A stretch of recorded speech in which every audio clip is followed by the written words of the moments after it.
Fala pessoal, sejam bem-vindos ao Direito para Todos, Pronto 01. Já aproveita, se inscreve no canal, deixa seu like aí, é muito importante. E hoje vamos responder 10 questões de direito penal, voltado para o cargo de delegado de polícia. Vamos lá, questão número 1. No caso de homicídio, quando há coexistência de mais de uma qualificadora, apenas uma delas será usada para qualificar o crime. As demais serão utilizadas na pena base ou como circunstância agravante, se houver similaridade. E aí, pessoal, questão correta ou errada? A questão está corretíssima, pessoal.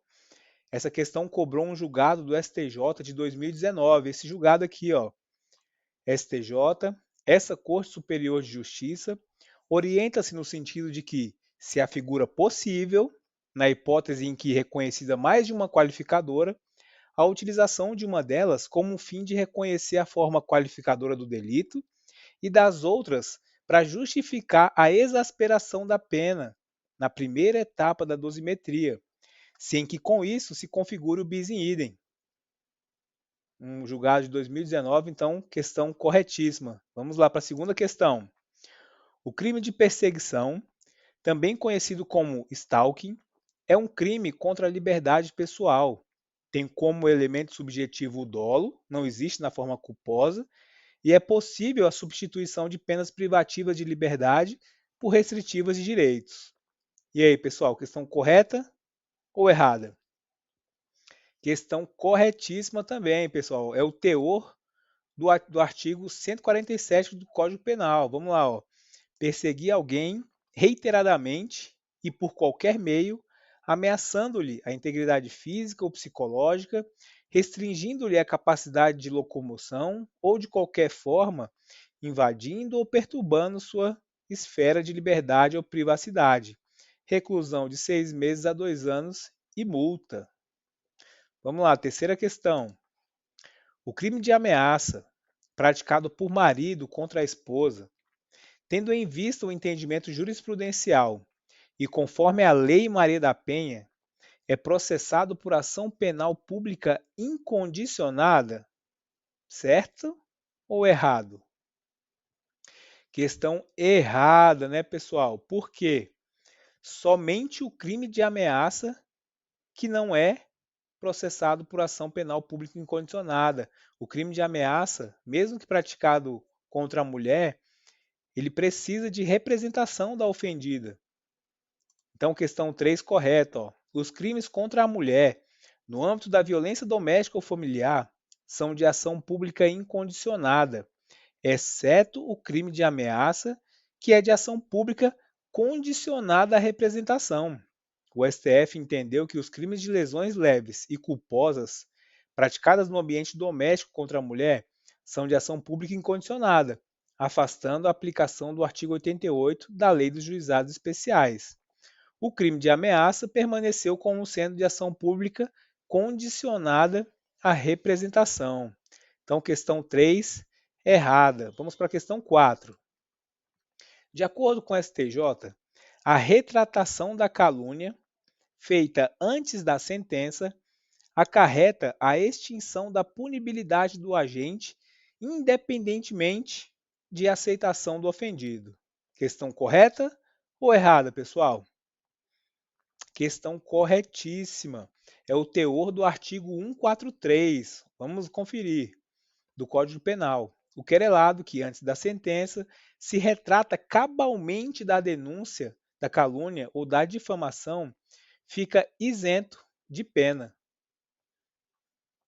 Parágrafo único. Nos casos em que o querelado tenha praticado a calúnia ou a difamação, utilizando-se dos meios de comunicação, a retratação dar-se-á, se assim desejar o ofendido, pelos mesmos meios em que se praticou a ofensa.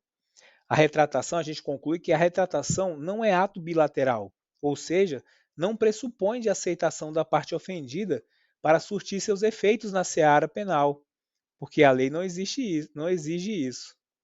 Vamos lá, questão 5. Para o STJ, o delito de injúria se consuma quando a ofensa chega ao conhecimento da vítima, sendo necessário o dolo específico de ofender a honra subjetiva da vítima. Questão correta ou errada, pessoal? Questão corretíssima, corretíssima. O tipo penal em questão exige que a ofensa seja dirigida ao ofendido, com a intenção de menosprezá-lo, ofendendo-lhe a honra subjetiva. Foi um julgado do STJ, sexta turma de 2020, que vocês podem encontrar no informativo 672. Vamos lá, questão número 6.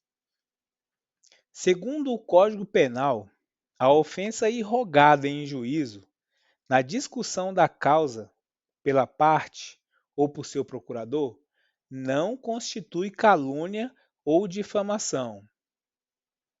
E aí, pessoal, correta ou errada?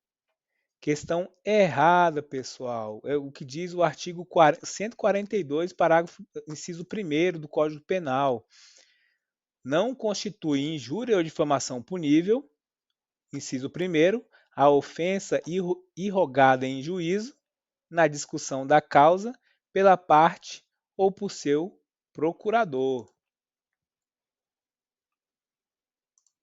Porque aqui, ó, no artigo 142, ele só fala da injúria e da difamação. E na questão, falou sobre a calúnia. Ó. Não constitui calúnia ou difamação? Errado, porque calúnia constitui. Se alguém imputar crime a outra pessoa em juízo, a pessoa vai responder por isso. Tá? Não quer dizer, por exemplo, aqui no caso de injúria ou da difamação. Mas se for calúnia, a pessoa responde por isso, em juízo. Questão número 7. Apesar de não possuir natureza de crime hediondo, é possível utilizar a prisão temporária em hipótese de sequestro ou cárcere privado? Questão correta ou errada, pessoal? Corretíssima, pessoal, corretíssima. É isso mesmo, é o que diz a lei. O crime de sequestro ou cárcere privado está previsto no artigo 148 do Código Penal. E apesar de ser possível o uso da prisão temporária, o crime não é qualificado como hediondo, segundo o texto da Lei 8.072. Tá bom? Vamos lá. Questão número 8. O cerceamento da liberdade é elemento objetivo essencial para a tipificação do crime de redução análoga à condição de escravo? Ou seja, mesmo que não tenha cerceamento da liberdade, é possível haver o crime de redução análoga à condição de escravo? Questão correta ou errada?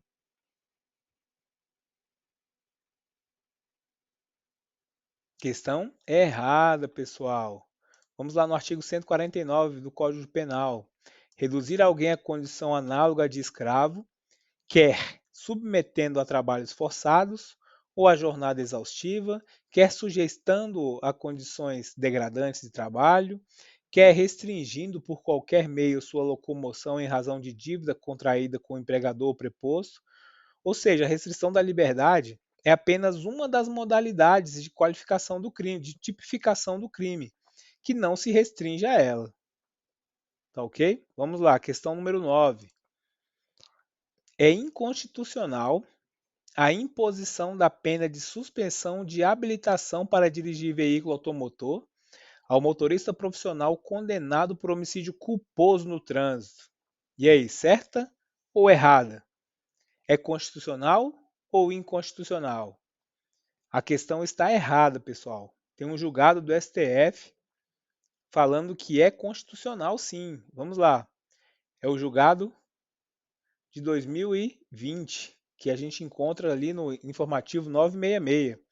É constitucional a imposição da pena de suspensão de habilitação para dirigir veículo automotor ao motorista profissional condenado por homicídio culposo no trânsito.